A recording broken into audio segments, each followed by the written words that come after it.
We are living in a computer-programmed reality, and the only clue we have to it is when some variable is changed and some alteration in our reality occurs. We would have the overwhelming impression that we were reliving the present, déjà vu, perhaps in precisely the same way, hearing the same words, saying the same words. I submit that these impressions are valid and significant, and I will even say this: such an impression is a clue that at some past time point, a variable was changed, reprogrammed as it were, and that because of this, an alternative world branched off.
Good afternoon, good morning, good evening, no matter where you are on this planet. I hope you are in a good space. This is Robert Phoenix, coming to you live and direct from South Central Texas. You're listening to the Monday Mashup. It is the 8th of July, and what a wild, crazy, insane, chaotic weekend we've just gone through. We're gonna try to cover some of it and uncover some of the finer points of what's taken place here, starting with Saturday morning and the crash of the 777 Boeing, the Asiana Airlines plane in San Francisco, California, SFO, an airport that I'm quite familiar with. And in fact, when I was a kid, I lived not far from the airport. I probably lived maybe about a half a mile from the airport, and I could actually hear airport operations in the night sky, laying in my bed with the window open, of course, screenshot, but I could hear the airport quite well. And in fact, my parents and I, when you could do these kinds of things, when the airport was kind of an unabated place where you could wander around and actually have an experience, we used to go to the airports. And we used to hang out there and people watch. And that's when the airport and flying was a very different type of experience, a very different kind of time. It was still slightly glamorous. In fact, we could even walk around and see celebrities every now and then at the airport too. It wasn't like we hung out there all the time and slummed the airport, but it was a form of entertainment. You can't do that anymore. You can't go to the airport and just kind of walk around and experience it. It's a very directed kind of experience, a very regimented kind of experience, which is kind of the way life is going now these days, isn't it? So let's get into Flight 77 a little bit. We're going to look at a number of other things that took place over the weekend as well. It was a weekend of tragedy, actually, and Flight 777, or the 777, I believe it was Flight 214, was only one of them. Yesterday, there was a 10-seater air taxi in Alaska that crashed as well. It was taking off. It was not landing. It crashed. 10 people died during that crash. There was also on Saturday the crash of a small single-engine plane on the 405 freeway just outside of Long Beach. So we had 3 air crashes take place on Saturday. Of course, things do come in threes. And some of them, actually 2 of them, are probably Mercury retrograde related, or at least we can begin to see that. So let's get into Flight 777, or Flight 214, the 777 Boeing, which crashed in San Francisco. This is really interesting. They're trying to figure out why. And now some video is emerging around this. There was a guy who's a plane spotter. I know exactly where he was. He was at Coyote Point, and Coyote Point sits directly across from San Francisco Airport. And it's interesting. You can go out there. You used to be able to go actually right by the airport itself. San Francisco Airport is located in a unique area in that it is on landfill. First of all, it's on landfill, and it juts out into the bay. So if you've ever landed at SFO, you'll notice that it looks like, in Oakland is similar, by the way, Oakland Airport. It looks like when you are coming in, you're coming right in over water, like you're going to land on water. It's not one of those airports where if you have fear of flying, I would not recommend that you keep what's really funny is they make you keep the window open when you fly. That to me, like when you land, sorry, you've got to keep the window open. Doesn't matter if you're scared shitless, you got to keep that window open, or else they'll call security and have you arrested when the plane lands. So anyway, so when you come down, you've got that window open. If you have any kind of phobia about flying or landing, that's a white knuckle moment because it looks like you're going to land right in the water. And what happens is that there are these runways that jut out like spits, and then you can actually land. But for a while you're not sure whether you're going to land in the water or not. And there are some interesting pieces around this flight, and I'm not quite sure what it means yet in terms of the kind of the grand picture and putting it all together. But there's some unusual anomalies here. First of all, the pilot had never flown this type of plane before. He only had 44 hours. He had 10,000 hours in other planes.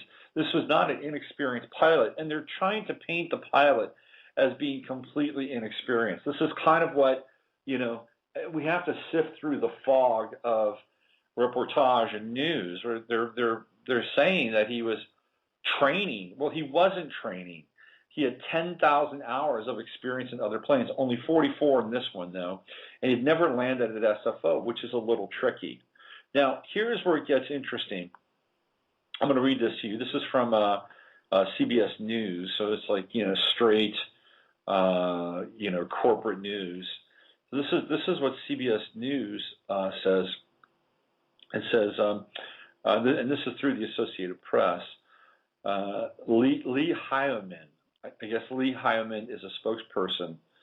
And Lee Hyman told the Associated Press that Lee Gang-guk, he's the pilot, was trying to get used to the 777 plane during Saturday's crash landing.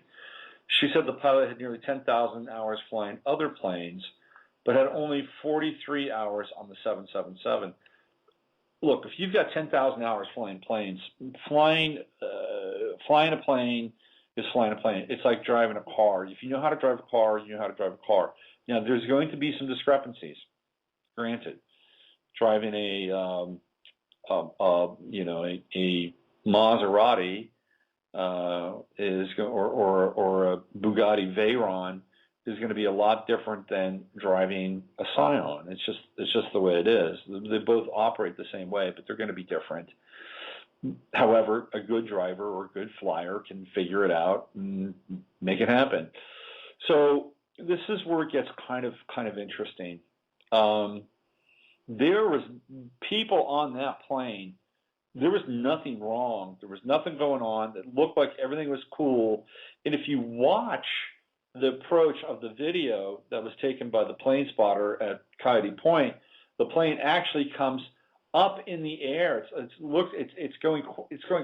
weird because they said on the plane that he was going too fast. Right? I'm going to read this to you. And yet the plane, I've seen planes land there, the plane is landing fairly slow. And then all of a sudden, the nose of the plane comes up, and then the back end of the plane, the tail section, just completely gets ripped off.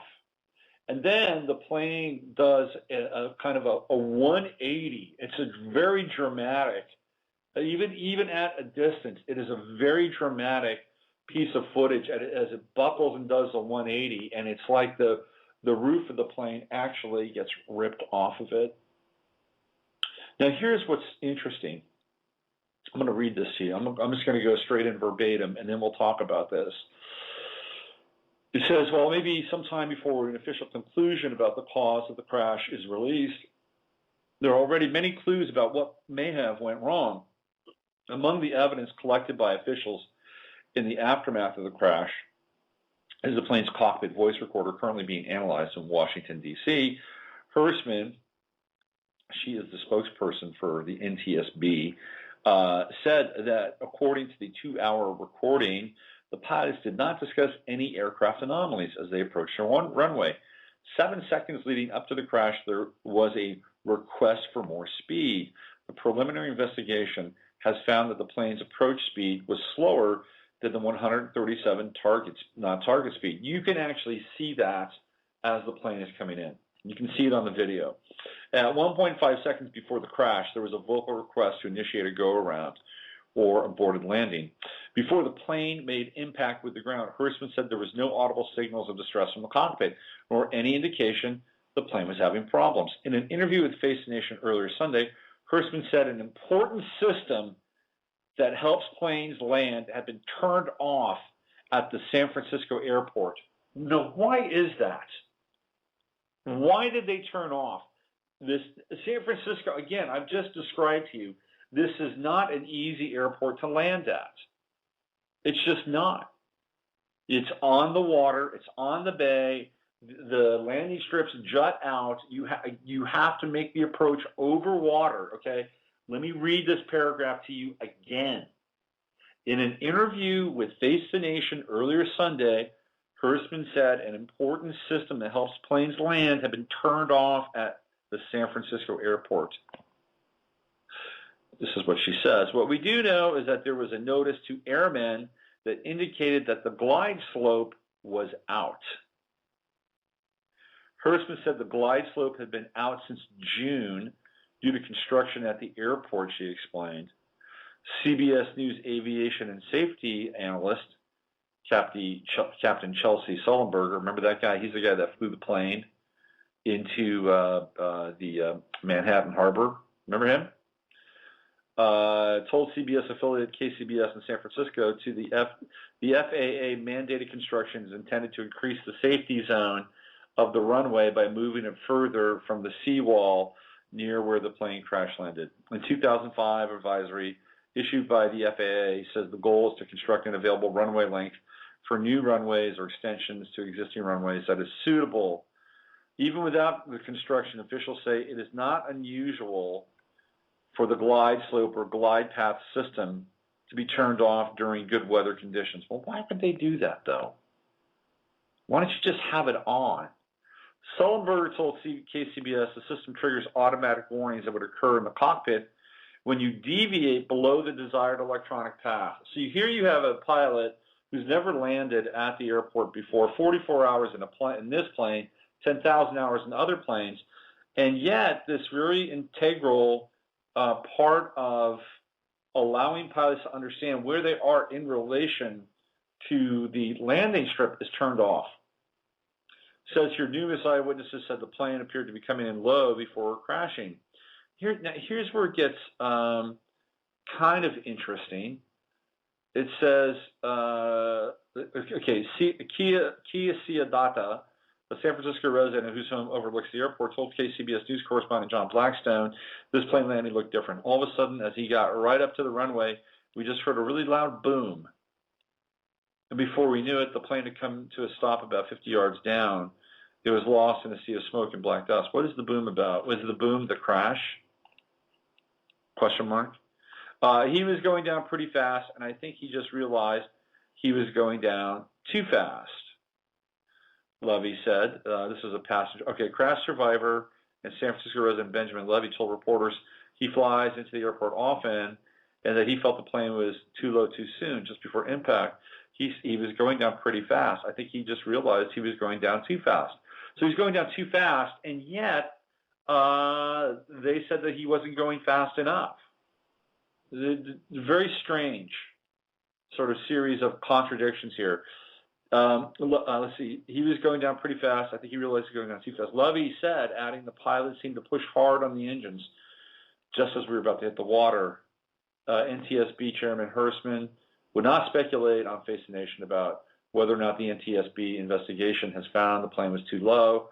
Hersman said it was possible, but would not blame the lack of a glide slope system for the problem. She said there are more primitive options than the glide slope system for pilots seeking assistance, like lights and onboard GPS systems. Okay, well, lights, they were landing during the day. There probably would be no lights. If there are lights, it was a clear day. The lights would be more difficult to see. And then they had the onboard GPS systems.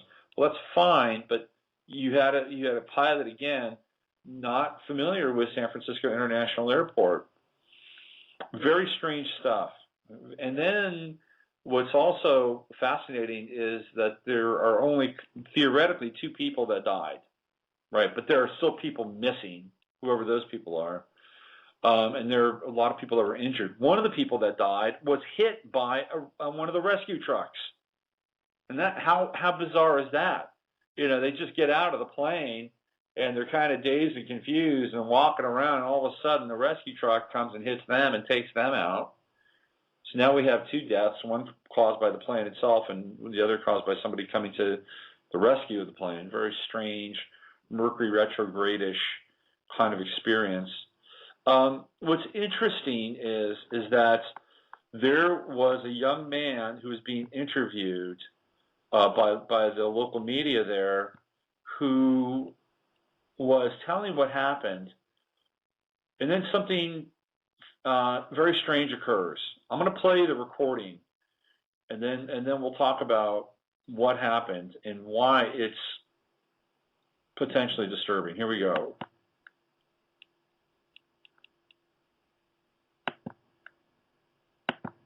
We spoke with a boy who was on the plane, and we want to let you hear what he had to say. The plane went like tilted up and down, and then it flipped or something like that. I'm not sure. And then it hit the ground, and then and what happened? Injured? Oh, happened next. The top totally like collapsed on a lot of people, so a lot of people were injured. Yeah. Okay. And where were you sitting? I was sitting next to like this big hole. Excuse me, were you on the plane? Yeah. Well, there you see the police pulling that young man away, trying to keep him from speaking to the media at this point. What did we start doing? When did we start doing that? I mean, we used to be able to have eyewitness accounts of things. In the media, this is Channel 7, by the way. I think it's Dan Noyes is the anchor. We used to be able to talk to the media and give them eyewitness accounts. All of a sudden, as you watch this, and I recommend you find this video, as you watch this, you can see a cadre of San Francisco police officers. I don't think they're airport, I think they're SFPD.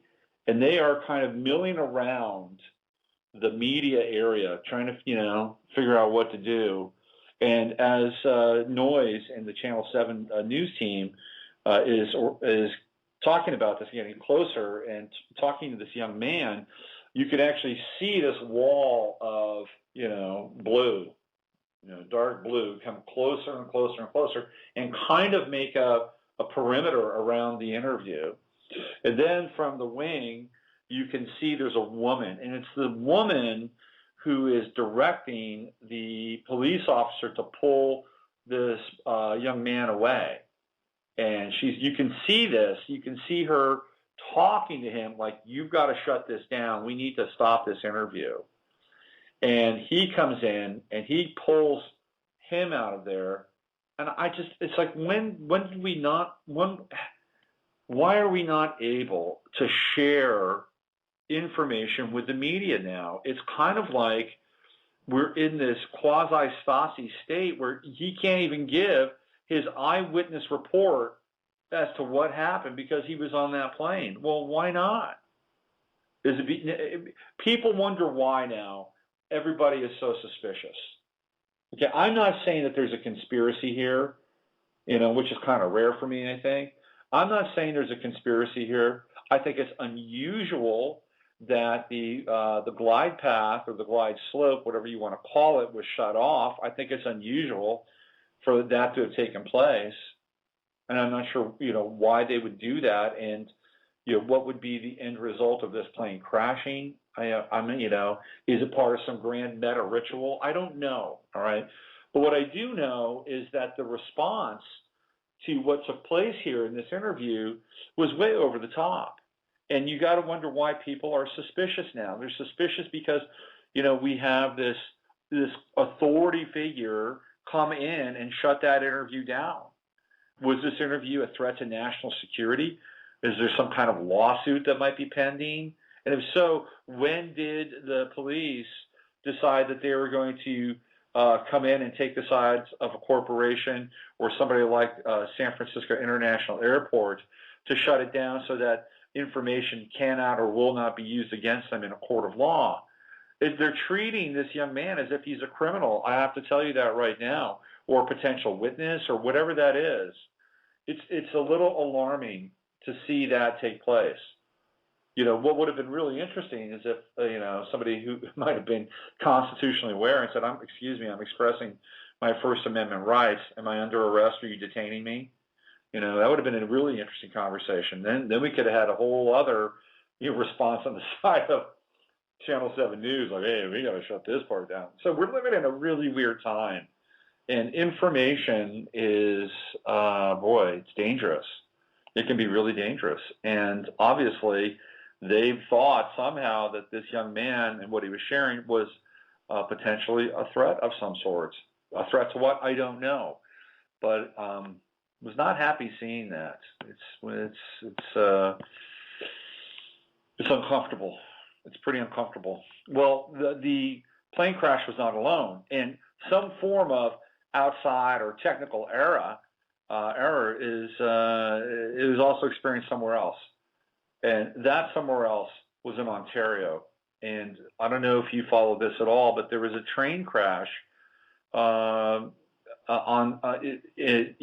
the same place, and very, very intense, very powerful. This is the second one, by the way, which took place in Ontario. This is from let me just go here. Train derailment, Ontario. Let me find this. This is let me run this up here. There was one that took place on June 13th, and here we go. This is another one. This was from. This train had a lot of really deadly compounds on it. So this took place on July 7th, which was yesterday. So train company Quebec derailment headed by Chicago rail veteran. They had another derailment in Ontario on June 10th. So this is the second one. This is June 10th, I believe, in this last June 10th. So this is the second train in less than a month, which has been derailed there. So let me read this to you. The railroad whose train of tanker cars derailed and burst into an oil-fueled fire in the Quebec town of Lac Mégantic on Saturday is headed by a Chicago area railroad veteran whose career included work with railways in Australia, New Zealand, Britain, Estonia, and Poland. Somebody who's very, very experienced. Edward Burkhart's Rail World, Inc. is a privately held rail management and investment firm based outside of Chicago. The little-known Rosemont, Illinois company also has current ties to freight railways in Poland. It controls the Montreal, Maine, and Atlantic Railway, whose train carrying crude oil fell off the rails in Lac Mégantic, a picturesque lakeside town. We'll take picturesque out of it. It's not picturesque anymore. Lakeside town in Quebec, killing at least one person and leveling dozens of buildings. The railroad said it had reports of more deaths, and officials said they feared the death toll would go even higher. Burkhart is president of Rail World and chairman of the Montreal, Maine, and Atlantic Railway. In an interview with Reuters in his office near Chicago's O'Hare Airport, Burkhart said the railway had minor derailments but no fatalities. In the 10 years or so we've been in business, this is the only serious derailment we've had. But serious is an understatement. I mean, it is a real understatement. And what happened in Quebec is, wow, challenging. But this is the second time. like I said, on June 2nd, 2013, they had another derailment that took place there as well. So we're crazy, absolutely crazy, insane times that we're living in right now. Really, really crazy, wild, insane. And it's all happening this last weekend with Mercury retrograde. In addition to the train crash, the 2 plane crashes, the jet crash, Mount Popocatépetl in Mexico has decided to become active again. And when I say active, I mean really active. It's not only spewing smoke and ash into the sky, but it is developing a new lava dome, which means that the volcano itself is becoming more and more unstable.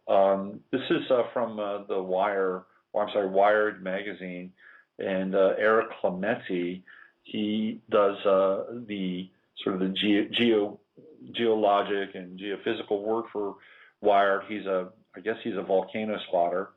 He's a professor of geosciences at Denison University, and you can follow him on Twitter. And I guess you would look for Eric Clementi on Twitter. Anyway, this is what he has to say about this. This is interesting, and it's important to pay attention. Popocatépetl.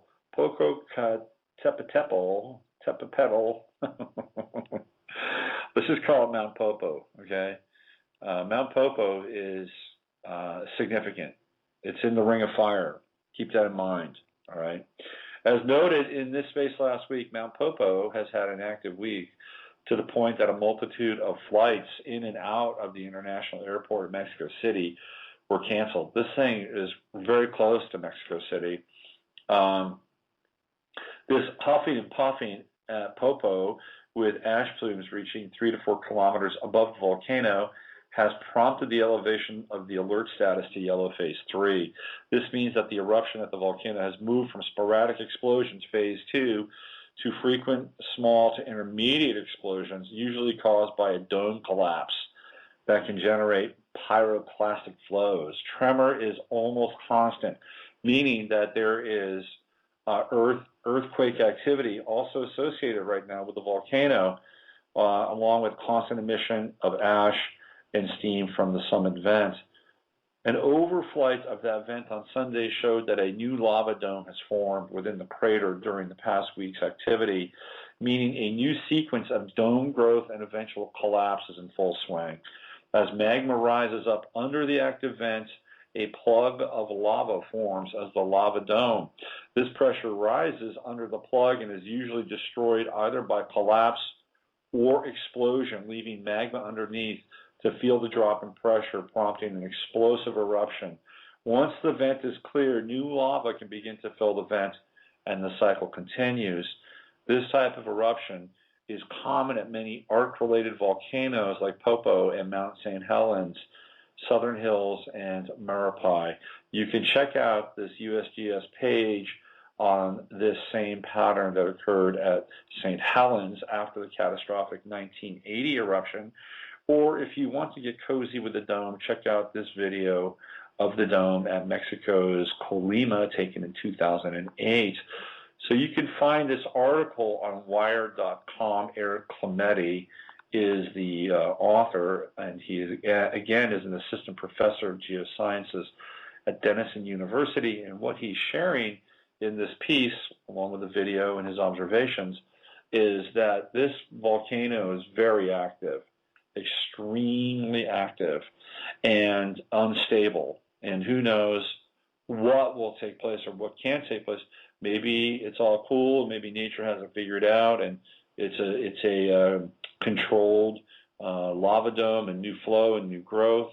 But I think what this is saying, or what I'm getting from this, is that the smoke, the ash, the formation of the new dome, which means new growth, is that the Earth is expanding. We are having an experience of the expanding Earth itself, and this is clearly not just a symbol, but an active, living, breathing marker point in the expansion of the Earth. So when the Earth expands, and what happens is that things become unstable on a geophysical level. So, we're entering into some very interesting time. We've got the Grand Trine taking place. The Grand Trine is water. It's flow, and sometimes flow is also associated with other liquids and not just necessarily water itself, especially when we get into Saturn and Scorpio and kind of the volcanic ramifications of Saturn and Scorpio. But the Earth is growing, the Earth is expanding, and obviously this is a very live, real, and active aspect of that. So, let's put all these things together, let's put it all together under the microscope or under the telescope, under the event electron smasher, I guess, if you want to use that kind of language. If you put it all together, does this mean something? Are we looking at a series of events that portends some other calamity, some other disaster or series of disasters that are imminent in our future? I don't know. I can't say. But I will say this, that the movie Knowing with Nicolas Cage comes up from time to time and has some very similar imagery to what we're experiencing now, and I'm sure somebody out there somewhere with a YouTube channel will surface that and begin to access Knowing as kind of a form of perhaps predictive programming as it relates to all of this. A very unsettling weekend, very sort of destabilizing kind of weekend. Saturn's about ready to move forward again here in Scorpio, and that should be very interesting. The time of revelation of all these spy scandals and a lot of the illegal sort of wiretapping, NSA-related stuff, Edward Snowden, the IRS, AP being busted, or AP busting the Obama administration for listening to them. All this has occurred with Saturn retrograde Scorpio. What's really been interesting about all of these revelations is that nothing's really taken place. I mean, think about it. We've had Benghazi, we've had the IRS, we've had all these things going down, and nothing has taken place. Well, the reason why nothing has taken place is because the Department of Justice is headed up by Eric Holder, who is Obama's point man and gatekeeper when it comes to meting out punishment and looking into these things. So what's going to be fascinating is that we've seen the revelation period with Saturn and Scorpio retrograde, but as it moves forward, we're going to be getting into some areas where some type of resolution is going to need to take place, or you're going to start to hear the call for some kind of resolution. Now, they're not going to be able to solve the NSA piece at all. The NSA is a black box itself. I don't think they're going to go away anytime soon. They're certainly not going to back off their information collection, no matter what people in Congress or the Senate will try to put forward, and they'll try to do something. They've already had Brennan and the other guy, what's his name, Brennan and Flapper in, but I'm not sure what they're going to be able to do. Maybe they'll be able to hire some kind of an independent counsel, but to look into this. But even the independent counsel stuff, all I think about is that guy Jim Fitzgerald, who was hired to go in and crack the code on what's his name, Louis Libby, the guy who was really involved in some pretty dirty stuff in the Bush administration. He probably had that. Again, when you look at Libby, he became the fall guy for the CIA couple who got outed. You got to go back to 2003, 2002, 2003, where there was the run up for the war with Iraq, and yellow cake from Niger and rods and all that stuff. And it was Libby. He was the guy that leaked that info. And Fitzgerald probably had enough info that he could have really put detonated the neocons and the Bush administration. But he's kind of a gatekeeper, I think, like most people in these special investigative teams that are assembled by Congress or Senate and whatever. So the case here is that we're going to have some kind of resolution with Saturn and Scorpio. That's just the way it is. because that's what the stars demand. So we've had the revelations, we've had the insights, we've looked into the abyss in some ways, and now it's time for some type of action to take place. And it's just I have nothing to do with it, obviously. I mean, I'm not even sure if people in the administration will. It's a function of astrology. This is what I'm talking about. It's a function of astrology, and we will see it assemble over the course of the next few months. So anyway, crazy weekend, wild weekend, challenging weekend, challenging my own personal life too, but a challenging weekend on the international front when it comes to these insane disasters. Okay, so when I come back, what I'm going to do is play a little bit of music, and when I come back, we're going to look at, I'm going to riff a little bit on Michael Hastings, and then we're going to get into Roswell a little bit, because today is the 66th anniversary of Roswell, and I'll talk a little bit about that. And I found a YouTube clip.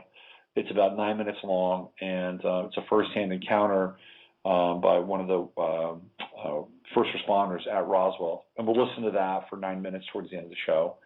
And then we'll wrap it up and say goodbye to each other and wish each other a really good couple of days till we come back until Wednesday.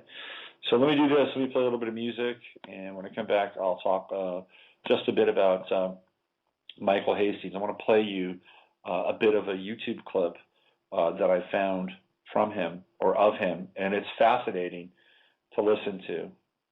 So here's Jorge Reyes, my dear departed friend Jorge Reyes, El Sendero, The Path. And this is kind of, I guess it's in honor of Mount Popo, but I think it's a really good track. And let's listen to this, and we'll be back, and we'll get into Michael Hastings.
That was Jorge Reyes and El Sendero, the name of that piece of music.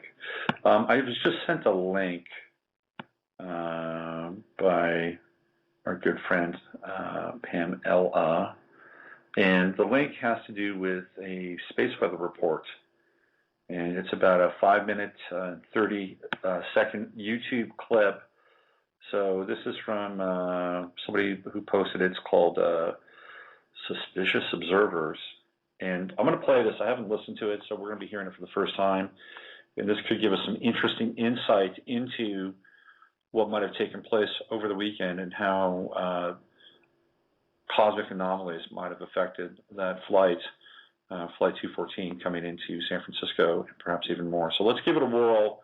Let's hit the play button and see what we can learn from this. Morning, folks.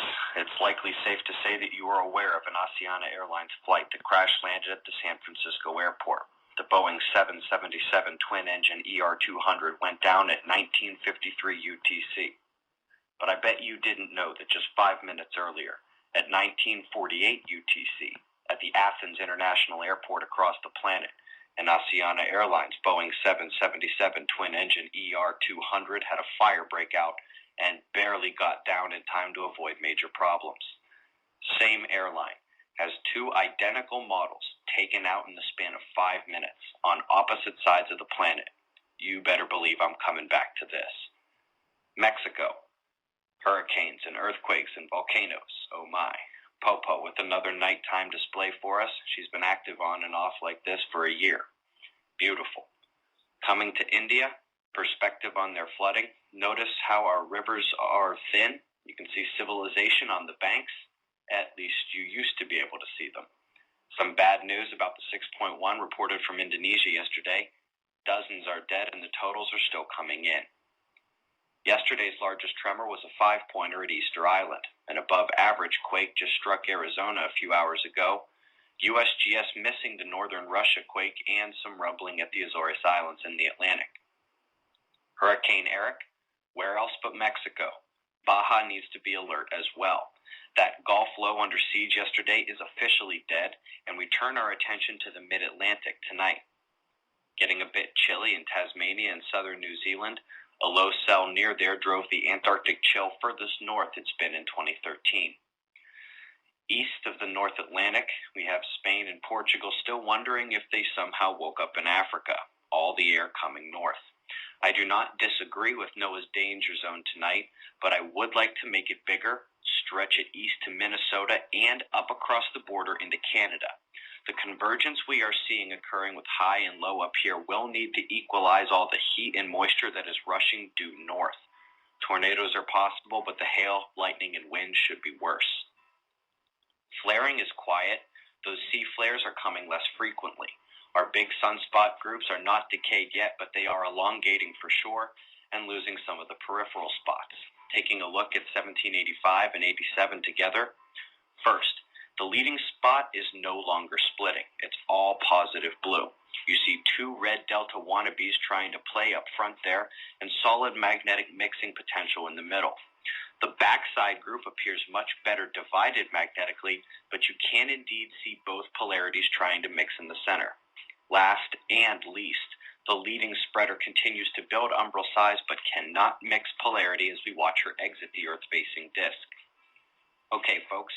Yesterday I described how south-pointing magnetism in the solar wind is rare, but can be worse than CMEs because they are directly opposed to our field and penetrative.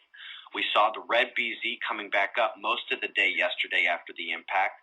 Earth's continually fading magnetic shield managed to deal with the disturbance, defective particle flux as well. As the day went on, the disturbance left our electric layers and began entering the atmosphere for its journey to the core. We can track this energy to a certain degree as it moves throughout our system. This is normal, but when you get magnetic instability, it's very obvious, especially with likely high penetration levels. It actually peaks after the magnetic disturbance peaks, right when two identical planes on opposite sides of the planet had problems.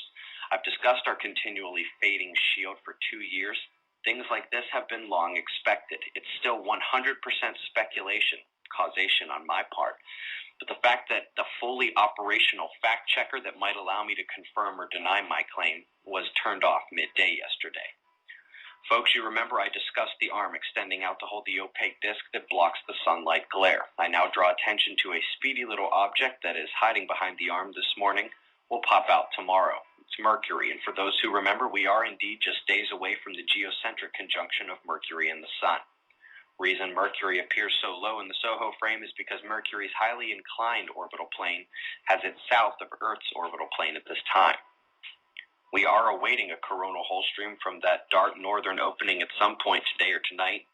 Don't forget, we still have one incoming just behind this active region, currently blocked by its magnetic field, but trans-equatorial nonetheless. Eyes open, no fear, at 6:45 a.m. Eastern Time, and that's the news. Be safe, everyone.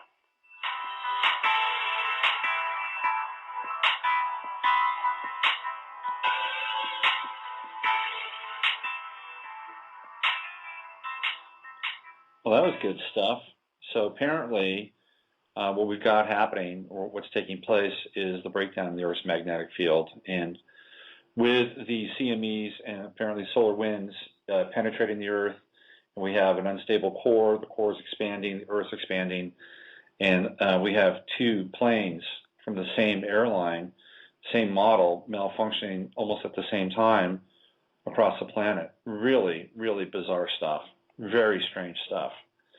Well, speaking of strange, we're going to get into Roswell a little bit here, and I'm going to play you roughly 9 minutes of audio, and thanks, Pamela, for sending that along. By the way, that came from Suspicious Observers. You can find that channel over on YouTube, and it's a space weather channel. That was great. I highly recommend that. Go follow that guy. So let's play this little clip here from Roswell. I just have to find it amidst all my other clips and everything I've pulled out for you. Okay, so this is 66 years ago today was the crash landing at Roswell. 66, a very interesting number, obviously. There's also a very popular baseball player who has emerged over the course of the last month. His name is Yasiel Puig, whose number also happens to be 66.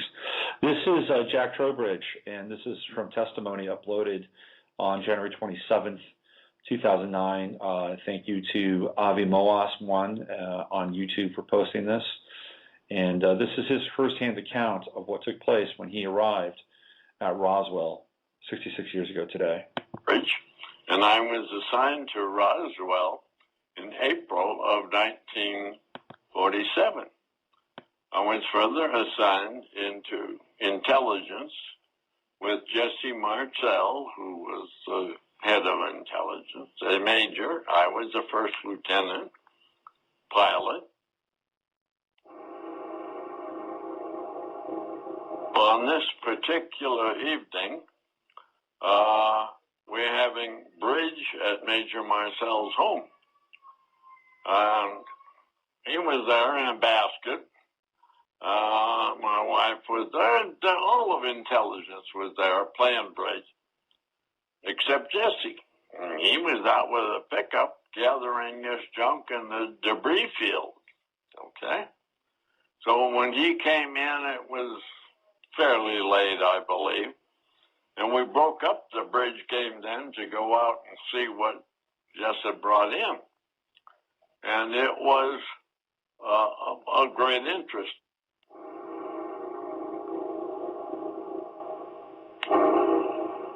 It was aluminum in appearance. There were fragments of aircraft skin or whatever the thing was, and also some girders with pictures of hieroglyphic-like things on it. I took them to be owls, but who knows? Anyhow, it was interesting. I did get to handle the material, and the material had some peculiar properties.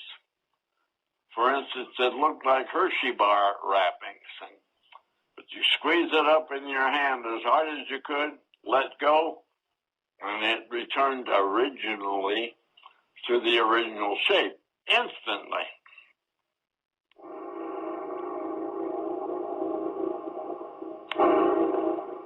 Then the next day, Jesse brought some of the stuff into the intelligence office.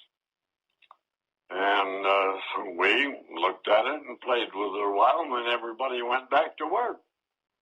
Later that day, boom, nobody knows anything. You just shut up, nothing happened, etc. And when you're in the service, you do what they say to do. Major Marcel was called up to Fort Worth to show the press what he found. Well, what he had to show the press was really a weather balloon. This stuff was not a weather balloon, what he brought back. So he was forced to lie to the press, we say. I don't think he was too happy about it, but you do what you're told again.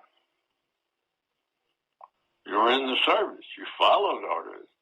And they were afraid of the American public panicking with this knowledge. I don't think that would have happened, but the word came down from up above, and you do what it says.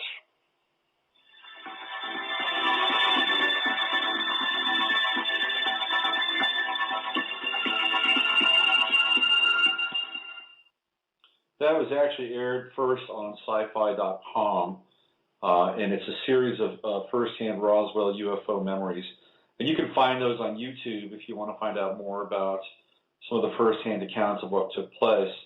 And so just in case you are new to the whole Roswell scene, apparently what happened was, as a response to the testing that took place, the nuclear testing that took place not far from Roswell in Alamogordo, New Mexico, where they had the Manhattan Project and Trinity, where that happened. And when that happened, there was a response, an extraterrestrial response to that event, which took place not far from Roswell. And as a result, this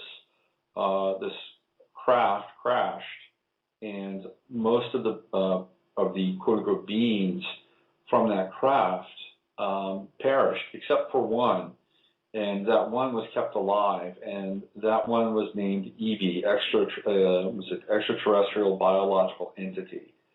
That's what they named EB, and they were actually able to establish a kind of a psychic link with EB, and they kept EB alive by treating it like a plant because it had a chlorophyll-based biology. And after they established some contact with EB, they were able to essentially use EB's information to contact EB's friends, which came later. So EB gave them the sort of the passcodes to contact his buddies. Apparently EB was a liar. He lied a lot. This is what Bill Cooper said. But as a result, there was another group that came after EB. In fact, there were two groups. So there was one group that they did not look like the Greys. They probably looked a lot more like us. They essentially said, well, you guys have ripped open the universe and opened Pandora's box. And we can help you and help you deal with what you've done, but you're going to have to stop this nuclear proliferation. And of course, at that time, the U.S. said, no, we're not going to stop it. We're not going to do this. We need this. We need this power to conquer our enemies here on this world and perhaps even others. And so, well, okay, you're going to be getting a visit paid by some other people who are going to claim they're going to want to help you. Just be careful. They don't have your best interests at heart. And so, sure enough, another group came. These are the classic Greys, the Zeta Reticulans, and they showed up. And they said that they would help this country and give this country technology as a result of the deal, that they'd be able to fly around and pick people up and take biological samples and put them back home. So that's when the abduction deals were theoretically made. And what happened was that Eisenhower was called in to this big meeting with the extraterrestrials. It was actually in, again, New Mexico, and he was there, and some Catholic priest was there, some guy by the name of Gerald Light, who was a spiritualist, was there, and that's when Eisenhower found out that we had these neighbors, interdimensional neighbors. And what they did is they apparently blew everybody's mind, and the first thing that they did is they fired up a hologram of Jesus on the cross. Right? They just brought Jesus right there into this meeting in New Mexico, so Eisenhower got to see, the suffering of Jesus on the cross and all that stuff. And then they fast forwarded, and they fast forwarded to the destruction of the earth itself. And again, very, very real. So these guys were blown away. They were traumatized. And that's when they made their deal. And it all begins to unfurl from that event, that meeting, and it's all connected to, in some ways, Roswell and the survival of EB. And out of Roswell, of course, we get a lot of interesting technology like fiber optics and a lot of other goodies. And apparently Velcro somehow came out of Roswell.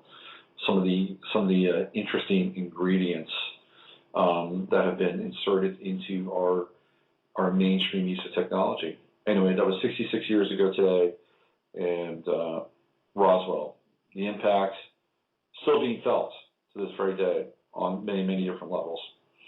Okay, we've reached the end of the show. Thank you. I wanted to get into Michael Hastings a little bit, but we're out of time, and maybe I'll take that up on Friday.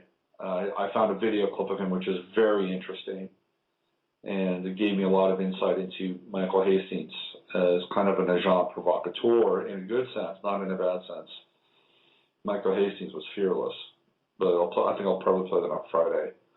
So, all right, well, thank you for tuning in and listening and being a part of this pretty dramatic time here on planet Earth. I mean, let's make no mistake, we are living in a time of deep and powerful and catalytic and transformational change, and some of it is just downright scary and white-knuckling, and some of it you just have to step back and say, where is this taking us, and push off from the shore, and hope that you can ride these rapids to wherever it is that we're going, because we're not staying static and we're not going backwards. That's for damn sure. All right, use your head to discern what's real, your heart to say what's possible. I will see you guys on Wednesday as we navigate the astrological matrix and talk about the Grand Trine, which we are now in. Woohoo! Good stuff. Let it flow, baby. Here's Philip Dick. I'll see you on Wednesday. We are living in a computer-programmed reality, and the only clue we have to it is when some variable is changed and some alteration in our reality occurs. We would have the overwhelming impression that we were reliving the present, déjà vu, perhaps in precisely the same way, hearing the same words, saying the same words. I submit that these impressions are valid and significant, and I will even say this: such an impression is a clue that at some past time point a variable was changed, reprogrammed as it were, and that because of this an alternative world branched off.